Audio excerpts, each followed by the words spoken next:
What's going on, ladies and gents? Your boy David Gamma, and I'm here back with yet another MacBook Pro video.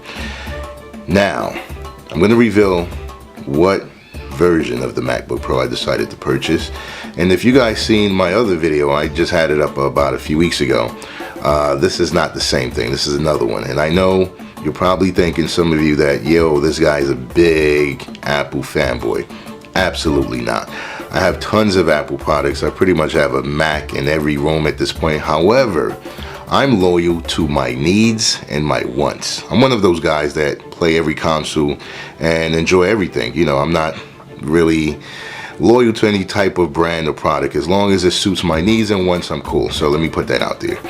Now, the reason why I'm doing this video, aside from the obvious, you know, unboxing, I just wanted to point out a few things that I haven't seen a lot of people talk about. I watched a ton of videos, especially on the new MacBook Pro, the 2016 Touch Bar, Touch ID, and it's very tough to find a really honest review of the product, and for many different reasons, which I will cover most of them today. But anyway, let's get right into it. First thing I'm going to cover before I unveil what I purchased. First thing I'm going to cover is the affordability. Yeah, we're talking about the MacBook Pro Touch ID Touch Bar. The affordability, right? It's pretty much the price of a used car. You could get yourself a nice used car, right? At this price point. It's not really the most affordable. However, Apple has not been known to be an affordable company anyway. So if you have any Apple products, you probably had to dig deep in your pocket. So you kind of, you know, you're used to this. But the reason why this is making such, or stirring up a lot of noise and trouble within the community, is because it's much more steep than any of the other MacBook Pros. One thing I would like to touch on is this. There are plenty of videos where people are reviewing these MacBook Pros, right? Tech reviews, big YouTubers who just do like whatever, you know, prank videos and just random videos. One thing I like to point out, and I'm not hating, I am not hating, but I do have to point this out. A lot of these guys are receiving these products for free, or at a bare minimum, super duper deep discount. We're talking 70-80% discount. But in most cases, believe it or not, it is actually for free. And I don't think that's hard to believe, because, you know, these days YouTubers are becoming much more popular than your TV celebrities, right? So they have a huge following.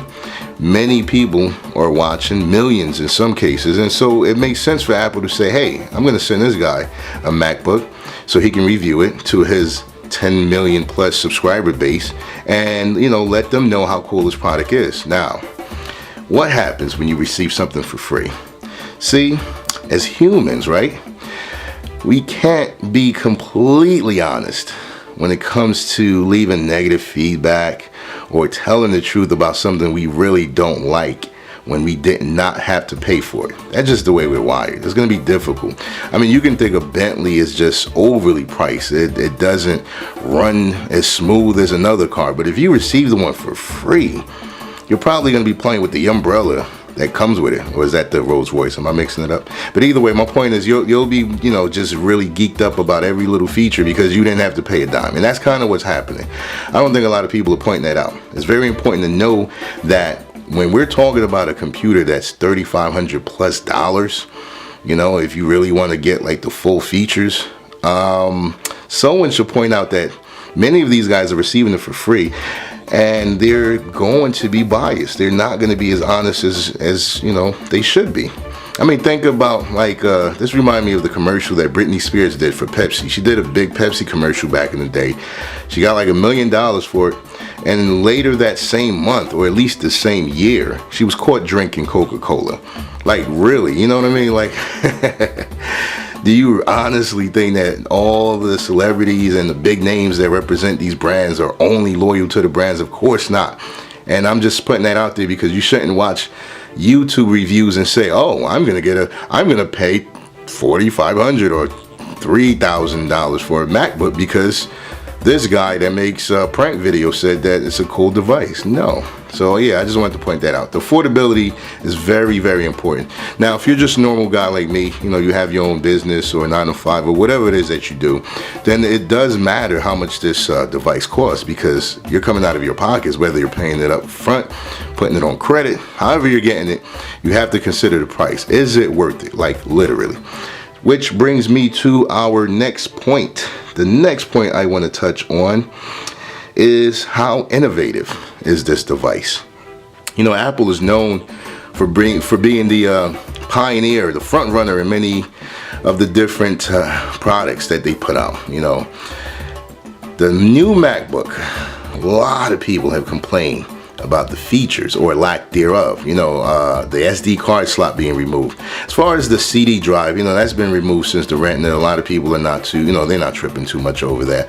A lot of the information that we have these days and the data that we transfer is easy to keep it on, you know, micro SD or SD cards, etc. But they removed the SD card slot. They also removed the USB ports. No USB ports. No HDMI ports, no Ethernet, no nothing, just the, I can't think of it right now, but just the whole thing, the dongle craze that's going on. There's, you know, those ports. I'll put it up because I can't think of it. But anyways, this has been something that rubbed a lot of people the wrong way. Now, I don't think anyone truthfully is excited or happy about this change. What I've seen is that you have those that are furious. They're, you know, extremely disappointed, they're shocked, they're upset. Then you have those who are willing to adjust, to adapt. You know, they're just kind of humbly submitting to the change. They're not excited about it, but they're just like, hey man, you know, you gotta go with the flow. Nothing's constant but change, blah blah blah, you know, that kind of thing. So that's the other thing to consider, you know. And most importantly, I think this is the most important thing to consider. User compatibility. That means everything. I'll give you an example. If you're a father with 5 children, right? And you have plenty of money. Money is not an object or an issue, I should say, right? Money, you have a lot of money. But you're a father of 5 young kids. May not be in your best interest or the best interest of your family to purchase a Lamborghini. Even if you had Lamborghini money, right? And you were trying to just get one vehicle, might be better off getting a Yukon or an Escalade or something that can accommodate the entire family, a Suburban, etc. And maybe you can max that vehicle out. That's kind of what I think is going on, or should be considered when you're purchasing the newest MacBook, or any MacBook for that matter. You should really think about your day-to-day usage. Again, going back to the YouTubers, a lot of these guys, you know, a lot of these guys that are talking about the device and how awesome it is, they're not showing you anything really as it pertains to the specs. They're just talking about how it looks, you know, it's chic and slick and this and that. And it really makes no sense when you think of it, right? These are not really pro users. They're not the guys that are working with Michael Bay and doing editing, you know, for Universal or anything like that. They're not using any high-end, they're not doing anything that requires high-end tech or specs rather. So you have to ask yourself this question: what exactly do I do on a daily basis? Or if I were to purchase any MacBook, especially the newest MacBook, how will I be able to get the most out of it? You know, or am I just fascinated by the touch bar, like the multiple smiley faces, the sad faces that I can slide and pick? Do I really use Photoshop like that, where I need to have this gradient of colors and I can slide my finger back and forth? You know, is that something that you really need? And even a Touch ID where you can use a fingerprint to unlock the computer. Well, you know, that technology has been out for a little while now. It's been on the iPhone, so it's nothing new or amazing, but yeah, it's cool to have on your MacBook. So these are just some of the things to consider. And I'm not trying to sound like I'm against the new MacBook at all, but I do have to be honest, man. You really have to consider a lot of things when you're purchasing this device. With that said, let me kind of break down some of the things that I went through myself, just to let you know how crazy it is. When it came to this MacBook, initially I said, no way, I'm not gonna get the new MacBook Pro. So what I did was I purchased the older MacBook. I even have a clip of that in my old video that I uploaded. and I'll show it right now.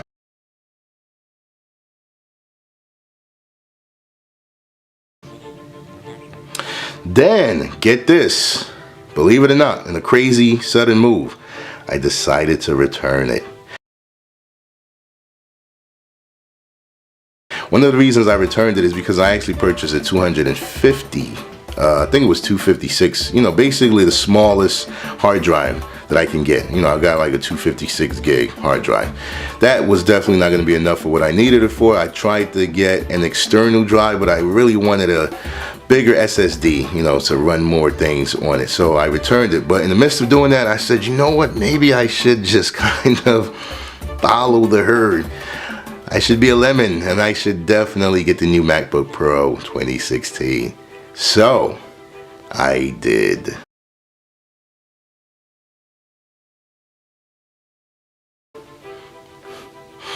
Yes, I ordered it. Please forgive me. I ordered it.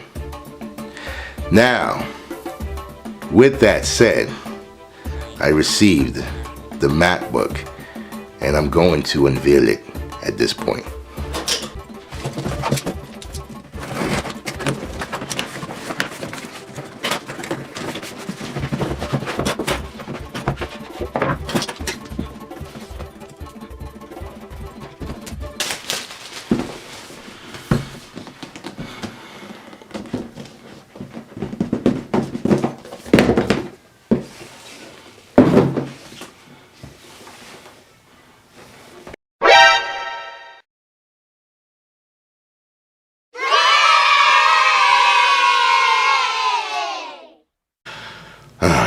Alright, so not sure if you guys can see this clearly, but I decided to just go all out.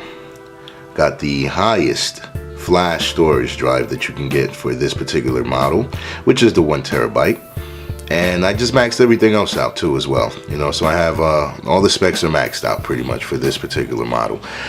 Why did I not get the new MacBook Touch Bar, Touch ID? Well, for several reasons. Aside from all the other obvious ones that I stated, the most important was the user compatibility.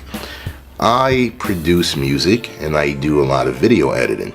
Now, most, if not all of the software that I use, except for maybe one actually, is on Windows. And I know this is going to sound a little crazy, but I actually love using the MacBook for boot camp. In other words, I love using Windows on the MacBook. It runs Windows better than most PCs, and in my experience, all PCs. So what I tend to do is when I get a MacBook, first thing I do is install Boot Camp.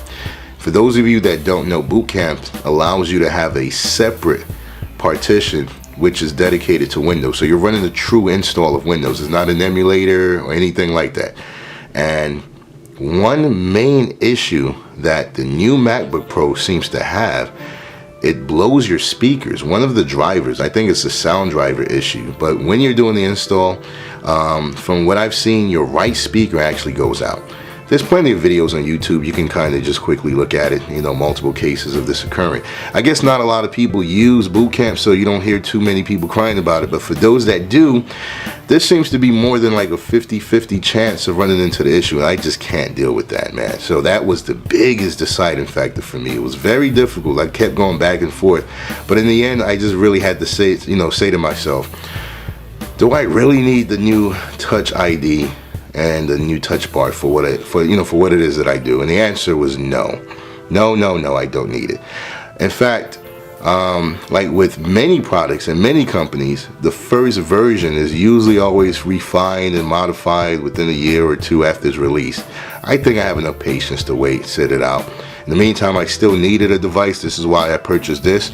But I encourage all you guys that are in the same boat, or at least find any of the points I brought out beneficial, to really consider the same things. I mean, look at the new Xbox Slim, the new Xbox S. I mean, there's a 2 terabyte version now. It's much less than the day one version, the PlayStation 4 Slim. So this is what's going to happen. You know what? I think that there are many things that are going to happen. Aside from fixing all the issues that it currently have, I'm not saying they're going to bring back the SD card slot or anything like that. I mean, it would be cool if they did, but I believe Apple's gonna release a keyboard with Touch ID. So this way you can have a iMac or maybe some other devices that don't have it and you can just attach it to it. I think they're gonna do a lot of things that will make it easier for you to not feel like you missed out if you didn't jump on the bandwagon and purchase the new 2016 MacBook. In the meantime, I hope you guys enjoyed this video. Again, I decided to go with the latest Retina and maxed it out. I have the 1 terabyte, I have all the speed and everything that I need to take care of what I do. So, leave a like, comment, etc. And this is your boy David Gamma, signing out. Peace.